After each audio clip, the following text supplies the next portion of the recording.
Assalamualaikum warahmatullahi wabarakatuh. Selamat pagi anak-anak. Bagaimana kabar kalian? Semoga kalian selalu dalam keadaan sehat. Pada pagi ini, Ibu akan memberikan materi tentang negara ASEAN, yaitu Indonesia.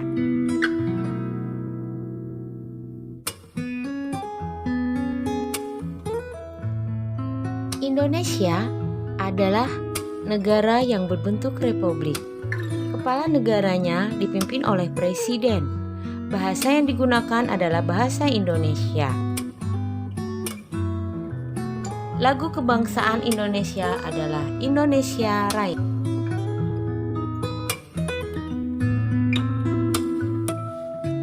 Negara Indonesia mengalami penjajahan bangsa-bangsa barat seperti Inggris, Portugis, Spanyol, dan Belanda. Belanda merupakan negara paling lama menjajah Indonesia. Jepang menjajah Indonesia pada tahun 1942 sampai dengan 1945. Antara tahun 1942 sampai dengan 1945, Indonesia dijajah Jepang sebelum memproklamasikan kemerdekaan. Presiden pertama Indonesia adalah Insinyur Soekarno. Sedangkan presiden ketujuh berdasarkan hasil pemilu tahun 2014 adalah Insinyur Joko Widodo. Selanjutnya, Ibu akan menjelaskan tentang keadaan alam Indonesia. Indonesia adalah negara kepulauan terbesar di dunia. Dari data Badan Informasi Geospasial, pada peta negara Republik Indonesia menunjukkan bahwa jumlah pulau mencapai 13.466 buah, luas daratan 1.922.570 km persegi, dan luas perairan 3.257.483 km persegi.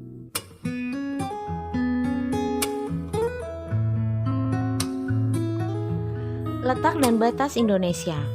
Secara astronomis, Indonesia terletak di antara 95 derajat bujur timur sampai dengan 141 derajat bujur timur, dan di antara 6 derajat lintang utara sampai dengan 11 derajat lintang selatan, dan merupakan persilangan dari dua benua dan dua samudra, yaitu Indonesia terletak di antara benua Asia dan benua Australia, dan di antara Samudra Hindia dan Samudra Pasifik.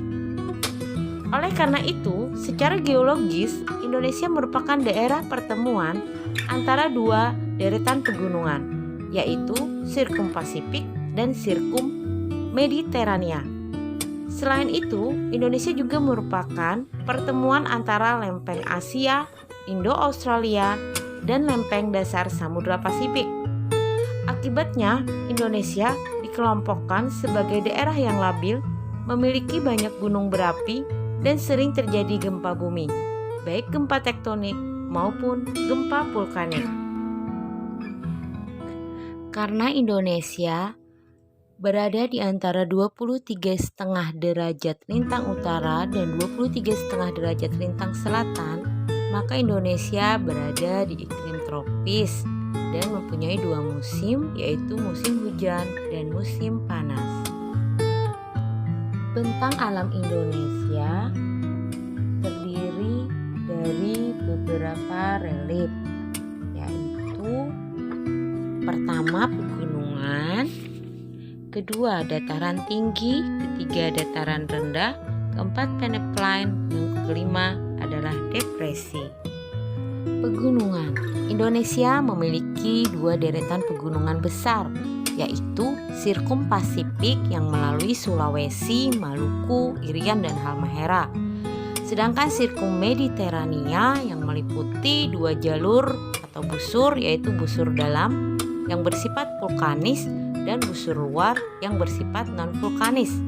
Kepulauan Maluku merupakan daerah yang paling labil karena merupakan pertemuan dua sirkum tersebut. Dataran tinggi.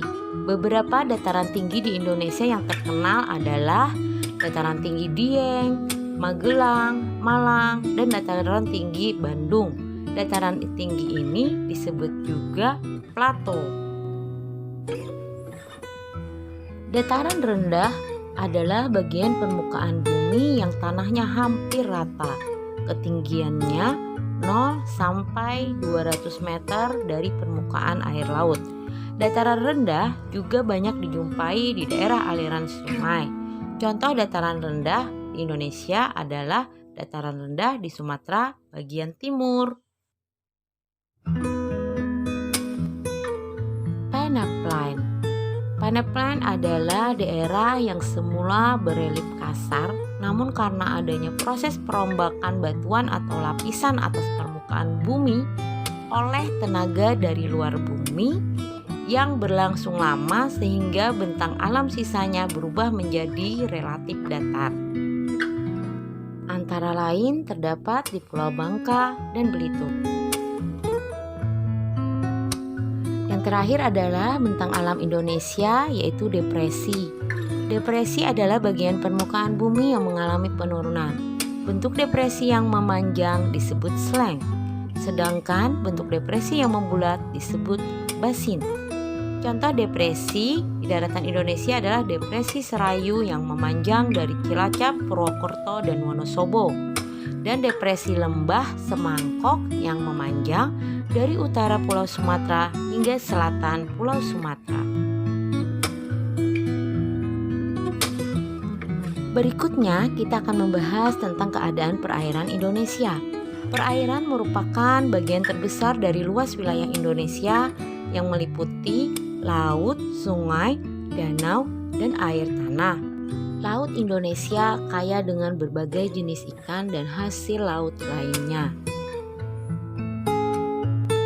Secara umum, sumber air sungai Indonesia berasal dari air hujan, sehingga disebut sebagai sungai hujan atau sungai periodik. Pada beberapa sungai lain, sumber airnya berasal dari salju atau glacier dan air hujan yang disebut hujan episodik, seperti Sungai Memberamo dan Sungai Digul di Papua. Danau di Indonesia pada umumnya menjadi tempat penampungan air. Selain itu, digunakan sebagai pembangkit tenaga listrik, tempat rekreasi, irigasi, dan perikanan darat. Salah satunya adalah Danau Toba yang berada di Sumatera Utara. Nah, berikutnya kita akan membahas tentang penduduk Indonesia. Berdasarkan data pada tahun 2015, rata-rata pertumbuhan penduduk Indonesia adalah 0,1% per tahun. Penurunan ini terjadi karena suksesnya program keluarga berencana.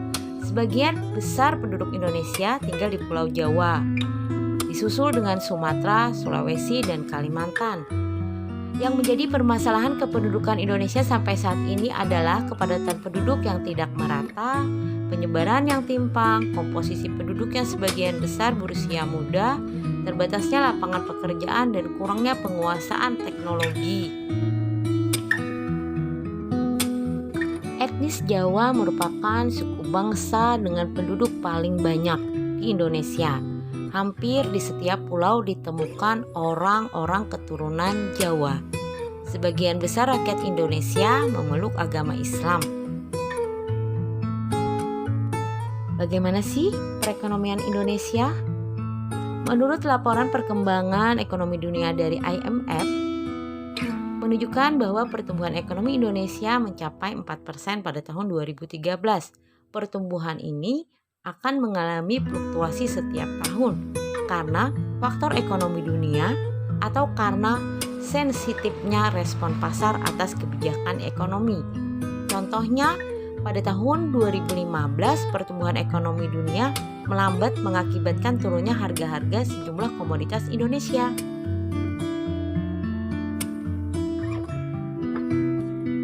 Ekspor utama Indonesia mengandalkan sektor minyak dan gas, serta hasil sumber daya alam berupa bahan-bahan mentah, seperti hasil hutan, tekstil, serta hasil pertanian dan perikanan. Adapun impor utamanya berupa perkakas industri, farmasi, kimia, barang-barang elektronik, dan otomotif. Berikutnya kita akan membahas tentang sumber daya alam Indonesia. Indonesia terkenal dengan sumber daya alam yang melimpah.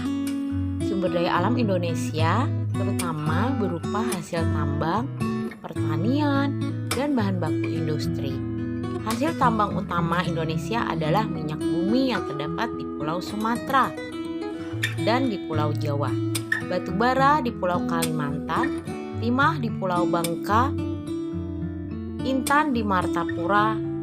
Adapun hasil pertaniannya berupa padi, jagung, kelapa, tebu, pisang, tembakau, nanas, ikan, dan lain-lain.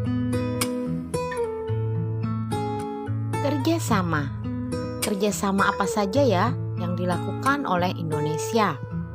Nah, Indonesia melakukan kerjasama secara bilateral, regional, dan multilateral.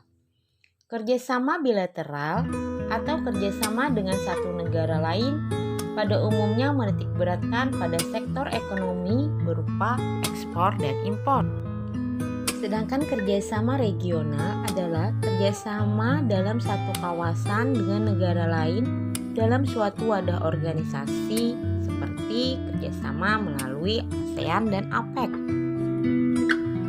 Kerjasama di bidang ekonomi negara-negara kawasan Asia Tenggara meliputi perdagangan ekspor impor barang mentah dan barang jadi, pendirian pabrik bersama, pengiriman tenaga kerja, dan lain-lain.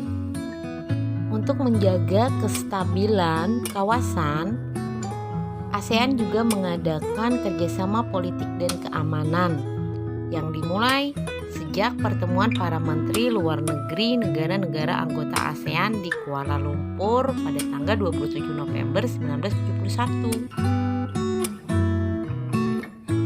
ASEAN juga mengadakan kerjasama di bidang sosial budaya, yaitu melalui promosi wisata. Contohnya Bali yang dijadikan wisata unggulan yang menyajikan keindahan panorama dan budayanya. Berikutnya adalah kerjasama multilateral. Kerjasama multilateral yang dilakukan Indonesia adalah kerjasama antara Indonesia dan berbagai negara dilakukan dengan organisasi internasional yang terdiri atas beberapa negara. Contohnya, selain di kawasan regional, ada juga kerjasama dalam organisasi lain seperti OPEC, Gerakan Non-Blok, dan PBB. Demikianlah pembelajaran pada hari ini. Jangan lupa jaga kesehatan dan sampai jumpa pada pembelajaran minggu depan. Assalamualaikum warahmatullahi wabarakatuh.